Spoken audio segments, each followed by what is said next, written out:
কিন্তু যাদের রাজনীতির পেশার সাথে অন্যান্য পেশাতেও তারা যুক্ত রয়েছেন, যেমন আমি এবার দিচ্ছি আমার নিজেরটাই, কারণ আমি দিদি নাম্বার ওয়ানের মতন একটি 365 দিনের একটা টেলিকাস্ট হওয়ার শো আমি করি, প্লাস আমার নিজস্ব ব্যবসা, প্লাস আমি রাজনীতি। তারপরেও আমাকে ম্যানেজ করতে হচ্ছে যে আমাকে শোটাও চালাতে হবে, কারণ সেটা এমন একটা শো যেটা বন্ধ হয়ে গেলে হয়তো আন্দোলন শুরু হয়ে যাবে, তো সেটা আমি হতে দিতে পারবো না। তো সেই শোটার সাথে সাথে সেই শোটার কাজ আমাকে করতে হয়, তার সাথে আমার সংসারের কাজকর্ম আছে, তার সাথে আমার নিজের ব্যবসা রয়েছে, তার সাথে আমার রাজনীতি, আমার কনস্টিটুয়েন্সি, তার সাথে আমার পার্লামেন্ট, আমাকে সবকিছু মানিয়ে চলতে হয়। হয়তো আমার 100 ভাগ হাজিরা দেওয়া সম্ভব হয় না, কিন্তু আমি চেষ্টা করি যতটা সম্ভব, যখনই টাইম থাকে আমি মনে করি যে আমি পার্লামেন্টকে যেরকম ভাবে অ্যাডজাস্ট করে টাইম বার করবো, বাকি সময়টা আমি অ্যাডজাস্ট করবো। যদি আপনাকে প্রশ্ন করা হয় যে এই রাজ্যের সর্বনাশের জন্য একান্তভাবে দায়ী কে, আপনি হয়তো বলবেন মমতা ব্যানার্জি, তৃণমূল কংগ্রেস, তৃণমূল সরকার, শাসক দল, এই নামটাই হয়তো আপনার মুখে, কিন্তু আপনি হয়তো জানেন না সিনেমার অভিনেতা, গ্ল্যামারের সেলিব্রিটি, এরা এই রাজ্যটাকে রসাতলে নিয়ে যাওয়ার জন্য একেবারে মোক্ষম ভূমিকা পালন করেছে। শুধু শাসক দল তো দায়ী নয়, শাসক দল রাজনীতি করছে, সে নিজের গদি বাঁচানোর লড়াই সে করছে, ঠিক আছে, কিন্তু যাদেরকে আমরা পর্দার ওই পারে নায়ক ভেবে জেনে এসেছি, যাদের জন্য আমাদের মনে একটা বিশাল বড় জায়গা, যাদেরকে আমরা মনের মণিকোঠায় হৃদয়ে বসিয়ে রেখেছি, সেই অভিনেতারা কি আপনার জন্য কাজ করেছে? সেই সেলিব্রিটিরা কি আপনার কথা ভেবেছে? এরা ক্যামেরায় অভিনয় করেছে আর আপনাদের জীবনটাকে, আপনাদের ভবিষ্যৎটাকে অভিনয়ের মঞ্চ বানিয়ে ফেলেছে। আজকে ভাবতে পারবেন না এই সেলিব্রিটি গুলো এই রাজ্যটাকে কতটা নিচে নিয়ে গেছে। আজকে যুবক সম্প্রদায়ের চাকরি যাচ্ছে, আজকে যুবক সম্প্রদায় পড়াশোনা করার পর শিক্ষিত বেকার ছেলেতে পরিণত হচ্ছে। আজকে সেই বিষয়ে এদের কোনো মাথা ব্যথা নেই। আজকে কোন নামটা বাদ যাবে বলুন তো সিনেমা থেকে? একটা কোনো নাম আপনি বাদ দিতে পারবেন না। আজকে ঐন্দ্রালা সেনের একটা পোস্ট আপনাদেরকে দেখাচ্ছি, দেখুন। ঐন্দ্রালা সেন, এরা সিনেমা পায় না বললেই চলে, কেবলমাত্র নিজেদেরকে ক্যামেরার সামনে বাঁচিয়ে রেখেছে। আজকে এই সেলিব্রিটি হঠাৎ করে বাংলা প্রেমী হয়ে গেলেন, হঠাৎ করে মমতা ব্যানার্জির এই ভোট ব্যাংকের চাটুকারিতা করতে উনি আজকে বাংলা নিয়ে কথা বলছেন।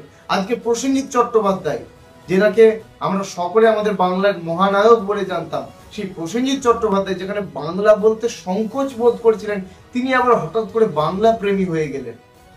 আজকে পশ্চিম বাংলায় রচনা ব্যানার্জি, যার রাজনীতির কোনো ন্যূনতম অভিজ্ঞতা নেই, তার ব্যবহারে সেটা স্পষ্টতই বোঝা যায়। না জানা অবস্থায় কুইন্টাল কুইন্টাল জল বেরিয়ে আসছে এবং আজকে রচনা ব্যানার্জি, যার রাজনীতির ন্যূনতম নলেজটুকু নেই, সেই রচনা ব্যানার্জি আজকে হুগলি জেলার সাংসদ। ভোটের আগে অভিনয়ের ছলে এই হুগলি জেলার মানচিত্র যেন সবার আগে থাকে, তিনি তা চেষ্টা করবেন। তিনি নাকি বেকারদের জন্য ভাববেন, তিনি শিল্প নিয়ে আসবেন, হাজারো প্রতিশ্রুতি দিয়েছেন অভিনয় দেখিয়ে।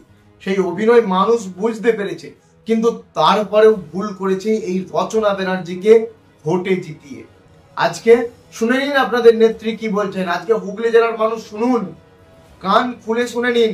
আজকে যেই গ্ল্যামারকে দেখে, যেই অভিনয় সত্তাকে দেখে আপনারা নায়িকা নায়ক ভেবে তাকে ভোটে ভরিয়ে দিলেন, তাকে সংসদে পাঠালেন আপনাদের যন্ত্রণার কথা শোনানোর জন্য, আজকে তিনি কি বলছেন একবার শুনুন, অবশ্যই একবার শুনুন। কিন্তু যাদের রাজনীতির পেশার সাথে অন্যান্য পেশাতেও তারা যুক্ত রয়েছেন, যেমন আমি এবার দিচ্ছি আমার নিজেরটাই, কারণ আমি দিদি নাম্বার ওয়ানের মতন একটি 365 দিনের একটা টেলিকাস্ট হওয়ার শো আমি করি, প্লাস আমার নিজস্ব ব্যবসা, প্লাস আমি রাজনীতি।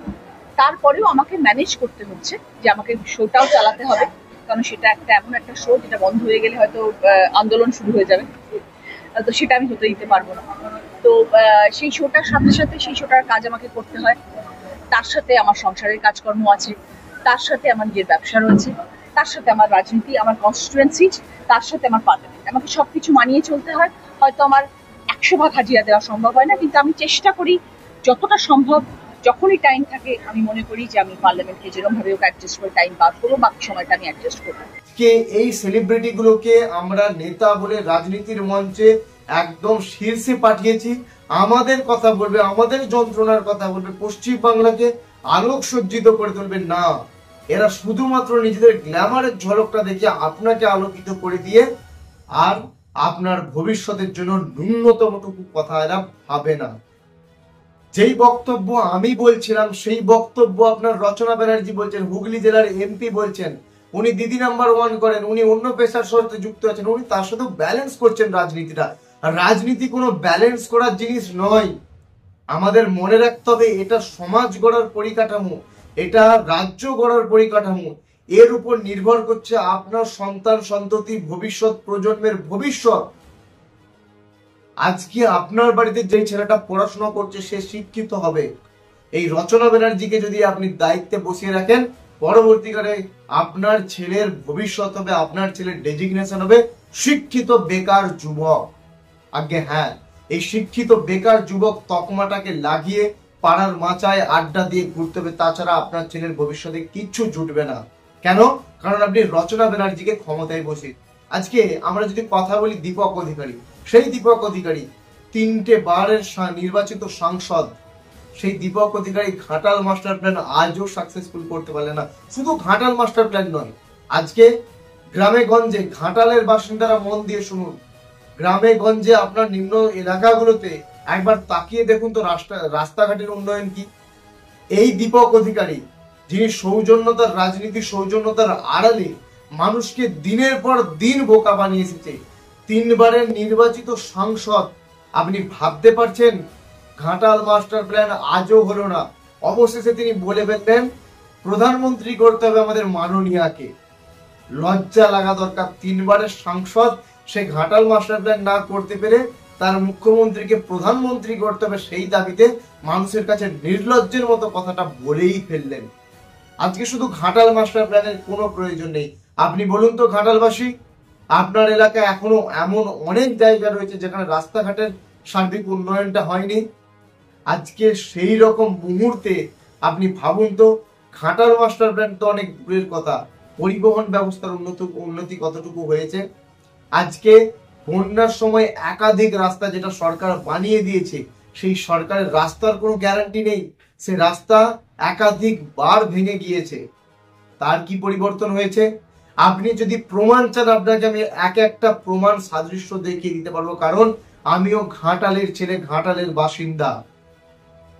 আজকে আপনারা দীপক অধিকারীকে জিতিয়েছেন 3 বার, আপনারা রচনা ব্যানার্জিকে জিতিয়েছেন 3 বার।